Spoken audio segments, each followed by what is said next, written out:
Thank you, Chairman. And I appreciate getting the opportunity of speaking to the amendments here tonight and speaking, I suppose, about housing, which I've done since 2016. And, Minister, in fairness, I point no finger at you because you've been most helpful in issues that I've approached you in relation to housing in West Cork. I will raise urgent issues that need to be addressed in relation to the creation of homes for young people and the creation of a home for people right across the age sector that call to me on a daily basis. And you know, the previous deputy, one of the previous deputies, has said it's unfair to say that we're doing nothing for housing. The problem is, when I have constituency clinics, for every 10 people that come into me, 6 are probably in relation to housing, and the upset and the torture that some people are going through because they can't get started in life, can't get a house. Some of them can't get a mortgage. They have maybe a good average job, but it's not good enough. Basically, get a mortgage. Then they're pushed into the trap of having to go for social housing. Social housing is not available. Renting houses like HAP and stuff is not available, and it's a trap. They're inside in a trap and they can't get out of that trap, and the upset it causes and the difficulty it causes. But there is solutions out there, and I mean, this development agency seems to be dealing with 30,000 population, 30,000 or more, so that exempts most of my constituency unless you start wanting to bottle it all in together, Minister. But it has to maybe, you know, look at areas in my own county and presumably in every other county's areas like Clonakilty, Skibbereen, Bantry, Bandon, Kinsale, areas like that that have a housing crisis and continue to have a housing crisis. And we, you know, the one good thing I've noticed about people, and they're the people I listen to a lot, of people that try to come up with solutions and try to get over this issue themselves.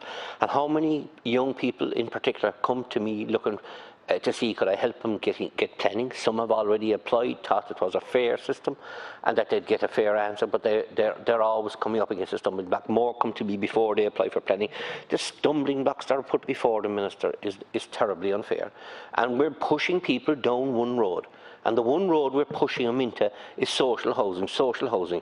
And I know we have a Taoiseach that dreams he'll build 40,000, like he must have woke up and I don't know what side the bed he got out that morning.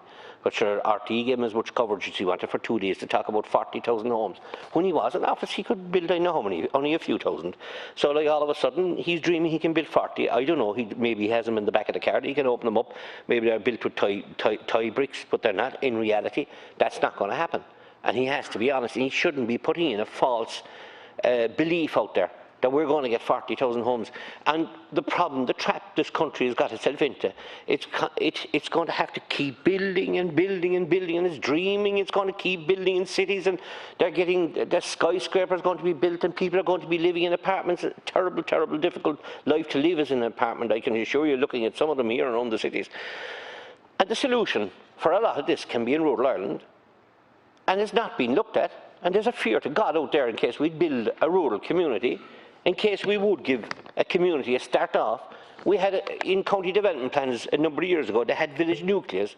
That was in the county development plans, worked with the people. Now they're working against the people. So what is a village nucleus? Where if there was a shop, a pub or a church, that there'd be planning permission allowed around that community. So you built a community. Now that, if you mention that and say, no, they think you're off your rocker because it's rural Ireland and you can't build a house in rural Ireland anymore. It's all these dreamed up scenic landscapes and all this old nonsensical rubbish, not architectural, not percolation issues, which do have to be adhered to, but it's all nonsensical rubbish. That's all it is. Some collar and tie, pencil pusher, dreaming up ideas on how we make sure that nobody gets to live in a rural community. Nobody can build a rural community. And we have the facilities and we have the capabilities, whether that be in West Cork or whether that be in any other county in Ireland, to help solve, not fully solve, but to help solve this issue. And also another issue. in the towns and villages in where I live in West Cork, there's a lot of derelict houses, and there needs to be a serious focus on over-the-shop living or something along that line, that proper funding is made available. There's fabulous community centres, massive, brilliant schools down in West Cork, and fabulous facilities in all these towns and villages for young people that are struggling in the cities to survive, that they could live a good and healthy lifestyle. We blaming COVID because we were not able to build houses all along. But it hasn't happened, and I keep referring back to the 40,000 dream that the Taoiseach woke up to one morning. That's not going to happen either, and we know that, and it's scandalous to think a national airways will give somebody so much time to be talking so much rubbish, and so nobody there to say, hang on a minute, what are you talking about? That's not going to happen, and you know it's not going to happen. We need a situation where people that look for planning permission, I want to go back to that because I'm very focused on that. I think it's the next biggest protest that's going to happen in this country, because we're inundated with people in my county that are being continuously refused. We need to drop this carry-on about having to have a connection area. Of course, if somebody's looking for planning permission, they have to obviously prove they have a job there. That's good enough. Surely be to God that's good enough to give them planning. They don't have to be living so many kilometres from the site. They shouldn't have to be proving that they can't live because it's a scenic landscape. We're forcing people, as I said, into a situation. I see it whether I go to a clinic in Kinsale, Bandon, Clonakilty, Skibbereen or Bantry. They're no-go areas in relation to housing, Minister. No-go areas. And it's a struggle.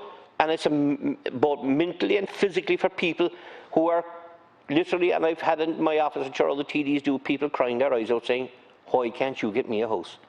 I had somebody on the phone today threatening they were going to put me on the radio because I couldn't get him a house.